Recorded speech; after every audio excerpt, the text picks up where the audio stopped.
মাস আমাদের সামনে। এই রমাদানের অনেক ফজিলত কোরআনের মধ্যে এসেছে। এক নম্বর গুরুত্ব বলতে গেলে বিশ্বনবী জানান বুনিয়াল ইসলামু আলা খামস, ইসলামকে 5টি বিষয়ের উপরে ভিত্তি করা হয়েছে। ইসলামের স্তম্ভ হচ্ছে 5টি, খুঁটি হচ্ছে 5টি। রহমতুল নবী জানান এক নম্বর হচ্ছে শাহাদাতু আল্লা ইলাহা ইল্লাল্লাহ ওয়া আন্না মুহাম্মাদুর রাসূলুল্লাহ, 2 নম্বর হচ্ছে ইকামিস সালাত, 3 নম্বর হচ্ছে সাওম রমাদান। ইসলামের 5টি ভিত্তির মধ্যে একটি হচ্ছে রমাদান। ইসলামের যে 5 রকন আছে এই রকনের মধ্যে একটি হচ্ছে রমাদান। এই হাদিস দ্বারা রমাদানের গুরুত্ব বোঝা যায়।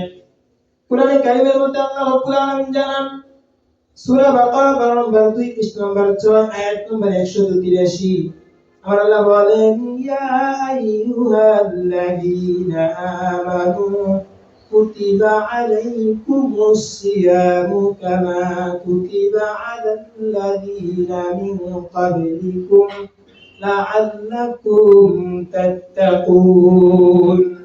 ইয়া আইয়ুহাল্লাযীনা আমানু, এই ইমানদারগণ, ঈমান আনার পরে এই কাজটুকু তোমাদের জন্য শেষ না, পাশাপাশি কুতিবা আলাইকুমুস সিয়াম, তোমাদের উপরে রোজাকে ফরজ করা হয়েছে। সিয়াম শব্দটি আরবিতে, এর বাংলা অর্থ হচ্ছে রোজা।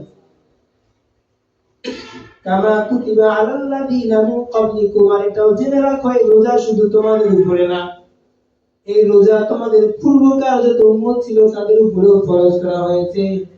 লাআল্লাকুম তাত্তাকুন, যাতে করে তোমরা মুত্তাকি হতে পারো, পরহেজগার হতে পারো। এই আয়াত দ্বারা রোজাকে ফরজটা প্রমাণিত হয়। একটা হাদিস বললাম, একটা আয়াত বললাম। এবার হচ্ছে ফজিলত অনেক বেশি।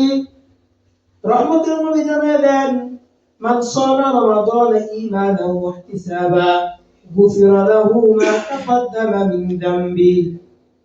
রহমতুল নবী জানান যে ব্যক্তি ঈমানের সাথে ইখলাসের সাথে রোজা রাখবে আল্লাহকে রাজি খুশি করার জন্য, আল্লাহ রাব্বুল আলামিন তার পিছনের সব গুনাহগুলো মাফ করে দিবেন। বলুন সুবহানাল্লাহ।